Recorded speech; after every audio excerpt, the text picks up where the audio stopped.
So thank you. Thank you for being here. And, this kind of meditation is, of attuning to that centering function and beginning to familiarize ourselves with its qualities, with its essence, with its fragrance, that reveals this innate organic ordering within the psyche, we can touch in with during the day, you know, even if it's just for a few seconds, randomly throughout the day when we remember, or in response to, a time when we might find ourselves off center, or where there's a certain chaos or groundlessness or anxiety or shakiness or shame that we might be feeling. Just a few moments. And of course, the mind will say, well, what is a few moments really going to do to a lifetime?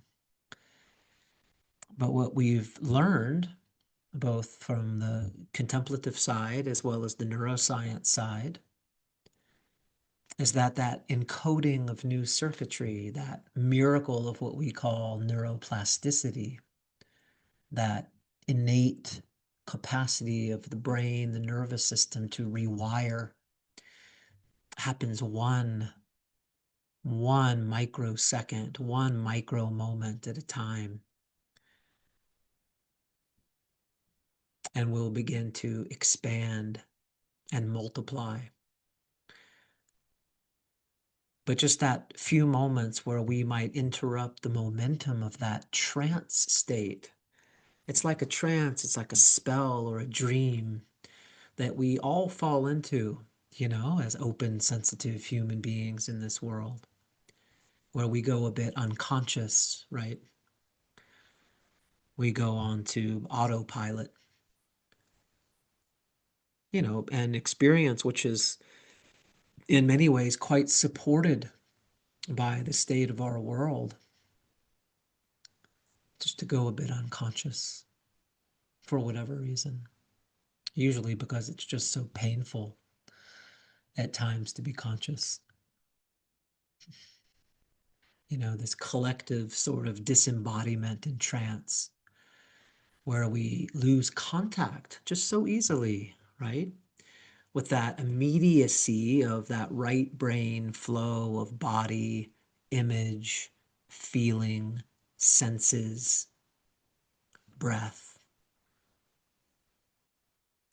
And so I think the interrupting of that, because that's what the alchemist is, or the mystic is ultimately, right? Is the one who interrupts the momentum of the matrix. And that requires, of course, that we go against the grain of the cultural and collective status quo. And yes, it will feel, most likely, that we're going upstream, that we're swimming against the stream, and no, it's not easy. And it's likely to feel quite counter-instinctual, because what it will require is a return to the body, a return to the senses, a return to feeling. No, not that. Not orbiting around what we're feeling, what we're experiencing, not commenting on it, not abandoning that embodied vulnerability, not escaping from it, not going in the mind to sort of speak about it, but to inhabit the physical body, the subtle body, the sensual body. And by slowing down, a few times a day for a couple of minutes, pausing, making contact with your body, which you do through your attention. What a precious commodity that we have, this miracle of attention that can be directed towards, your breath, what you're feeling, what you're sensing, you know, just to shift out of that sort of habitual, chronic left brain dominance that makes up so much of our lives. And just more at times, it's also very important, but to shift at times into more of that right brain attunement, which is a listening, which is a receptivity, which is down underneath the neck, from the neck down. And through that, we begin to encode that new circuitry, and eventually, within the neural network, and those grooves will become deeper and deeper over time. And eventually, we'll become more like second nature. So it doesn't feel so effortful. It doesn't feel so much going against the grain, but it just becomes second nature to be available to whatever arises in my experience.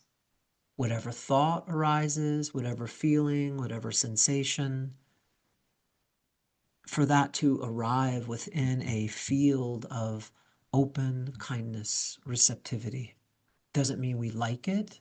It doesn't mean we love it. It doesn't mean we act it out or we repress it. It means it's met directly.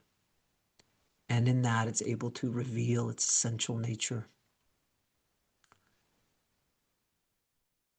And we might imagine this as coming back into the mandala, if we'd like, a return into that centering, where all of the feelings, emotions, images, intuitions, memories, all of that, all of what has become unlived within us, sequestered into the shadow, right? If we want to use psychological language, or held in bodily subcortical circuitry, if we want to use language from relational neuroscience, where it can be illuminated, where we can enter into relationship with it and help it, invite it to disclose its wisdom. And this is the illumination of the unlived, which is such a vital aspect of this path that we'll be exploring together.